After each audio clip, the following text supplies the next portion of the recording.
नमस्कार प्यारे विद्यार्थियों। ये आपका गणित विषय का कालांश और हमने अध्याय 1 यानी कंप्लीट कर लिया है। अब हम आ चुके हैं प्रश्नावली नंबर 2 यानी अध्याय 2 पर, और अध्याय का नाम है पूर्ण संख्याएं।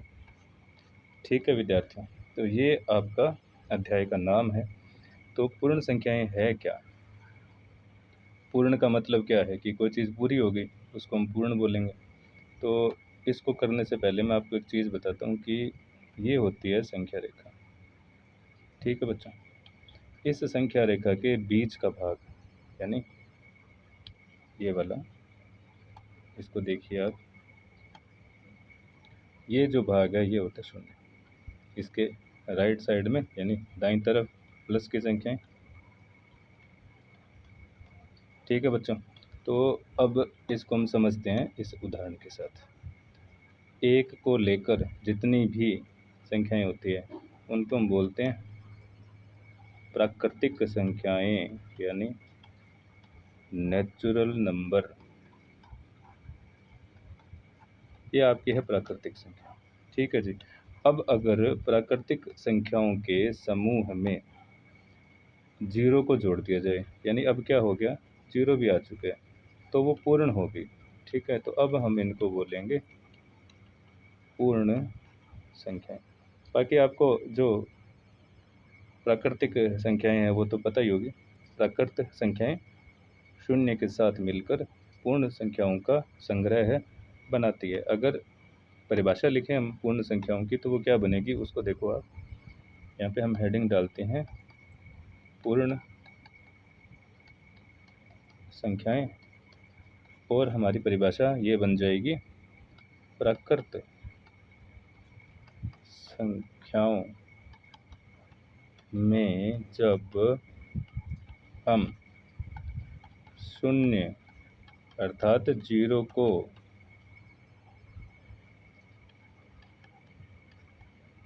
जोड़ देते हैं तो वो पूर्ण संख्याएं कहलाती है।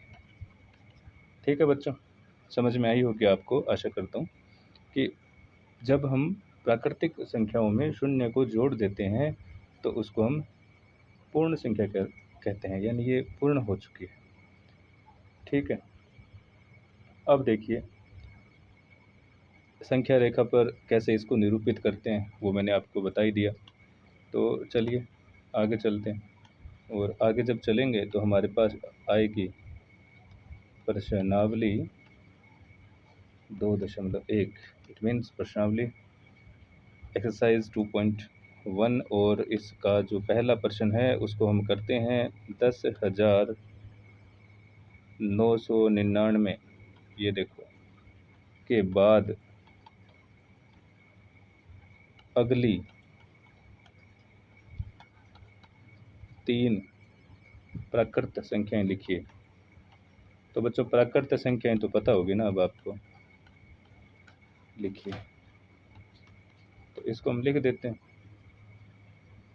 देखो ये लाए हम पेन का कलर बदल के, बदला नहीं गया, दोबारा बदलेंगे। ये देखो इस बार बदला गया। तो बेटा इसके बाद पहली संख्या हमारे पास है 10,999।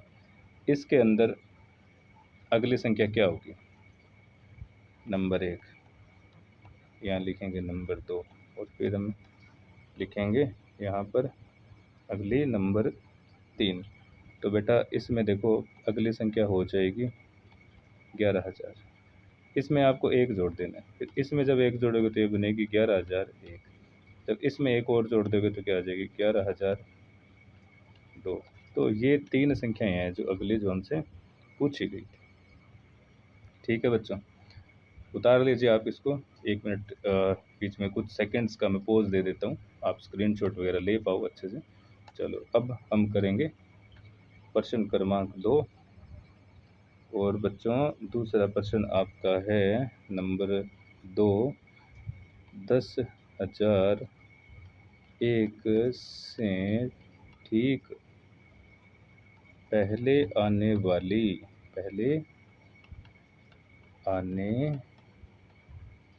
वाली तीन पूर्ण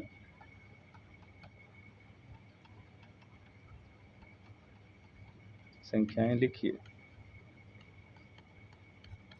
तो करते हैं इस प्रश्न को, उसी तरह का प्रश्न है, ज़्यादा इसमें कोई परेशानी है नहीं। इस बार में दे रखा है 10,001। तो पहली जो संख्या बनेगी तो हम क्या करेंगे, 10,001 में से 1 घटा देंगे तो उत्तर हमारे पास आ जाएगा 10,000।